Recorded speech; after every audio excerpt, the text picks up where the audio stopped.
علیکم ورحمۃ اللہ وبرکاتہ نحمدہ ونصلی علی رسولہ الکریم اما بعد۔ آج کا سبق سن لیجئے۔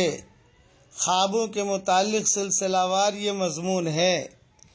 حضرت عائشہ رضی اللہ تعالی عنہا نے ایک عجیب خواب دیکھا اور اس کی عجیب تعبیر حضرت ابو بکر نے دی۔ ماں عائشہ رضی اللہ تعالی عنہ فرماتی ہیں کہ میں نے خواب میں دیکھا کہ 3 چاند میرے حجرے میں آ کر گرے ہیں۔ میں نے اپنے خواب کا تذکرہ اپنے والد محترم حضرت ابو بکر سے کیا تو حضرت ابو بکر نے پوچھا کہ بیٹیا، اس خواب کی تعبیر تم نے کیا نکالی ہے؟ تو ماں عائشہ نے کہا کہ میں نے تو اپنے طور پر یہ تعبیر نکالی ہے کہ میرے یہاں حضور صلی اللہ علیہ وسلم سے اولاد پیدا ہوگی اور 3 لڑکے ہوں گے، 3 چاند یعنی 3 لڑکے۔ یہ میں نے تعبیر نکالی ہے۔ حضرت ابو بکر جو ہے یہ سن کر خاموش ہو گئے، کوئی جواب نہیں دیا۔ بات آئی گئی ہو گئی۔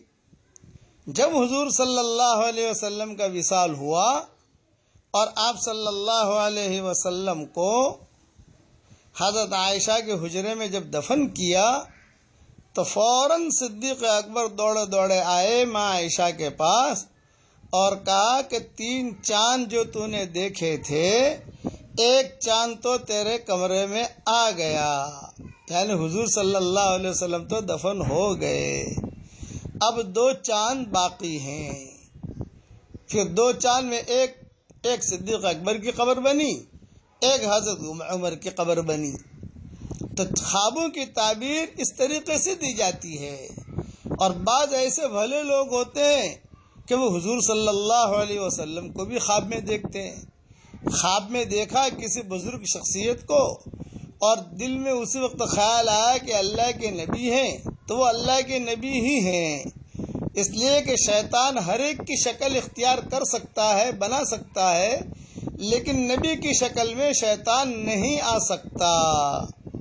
حضرت انس رضی اللہ تعالی عنہ فرماتے تھے کہ میں ہر رات حضور صلی اللہ علیہ وسلم کو خواب میں دیکھتا تھا، کوئی رات بھی جاتی نہیں تھی کہ میں نے حضور کے خواب میں نہ دیکھا ہو، روزانہ رات کو دیکھتا تھا، کیونکہ حضور صلی اللہ علیہ وسلم کی خدمت کی ہے حضرت انس نے۔ تو یہ خوابوں کے متعلق جو مضمون ہے، اس میں عرض خالی کرنا چاہوں گا کہ کبھی کبھار خواب جو ہے یعنی بیماریوں کی وجہ سے بھی آتے ہیں۔ کوئی پریشان ہے تو خواب آئے گا تو گھبرانے کی زیادہ بات نہیں ہوتی، بلکہ ایک ہی خواب بار بار دیکھا کرو تو اس میں جو ہے تھوڑا سا فکر ہوتا ہے کہ اس کے بارے میں تحقیق کر لی جائے، کسی عالم سے پوچھ لیا جائے۔ ورنہ یہ جو ہے کبھی کبھار دل کے اندر کوئی خیال آیا، اسی کو خواب میں دیکھ لیا، دوپہر کو کوئی چیز دیکھی، اسی کو رات کو خواب میں دیکھ لی، یہ ہوتا ہے۔ اس لیے اچھا، یہ دونوں قصے جو میں نے بیان کیے، انس بن مالک والا بھی اور حضرت عائشہ والا بھی، یہ بکھرے موتی میں ہے، 6 جلد میں دونوں قصے لکھے ہیں، اور اوپر کی کتابوں میں دیکھنا ہو تو موطا امام مالک میں ہے۔ حضرت عائشہ کا خواب موطا امام مالک میں لکھا ہوا ہے، اور حضرت انس والا جو خواب کی بات ہے وہ حیات الصحابہ میں لکھی ہوئی ہے جلد 2 کے اندر۔ اور یہ بھی ذہن میں رکھنا کہ خواب میں کسی کے سر پر تاج رکھ دیا جائے تو وہ بادشاہ نہیں بن جاتا۔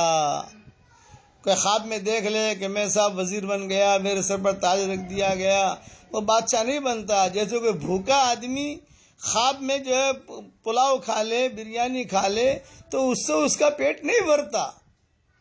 اسی طریقے سے خواب میں کوئی دیکھے کہ صاحب میں بادشاہ بن گیا، سر پہ تاج رکھا، نہ، کبھی کبھار اس کے ذہنی خیالات کا عکس پڑتا ہے۔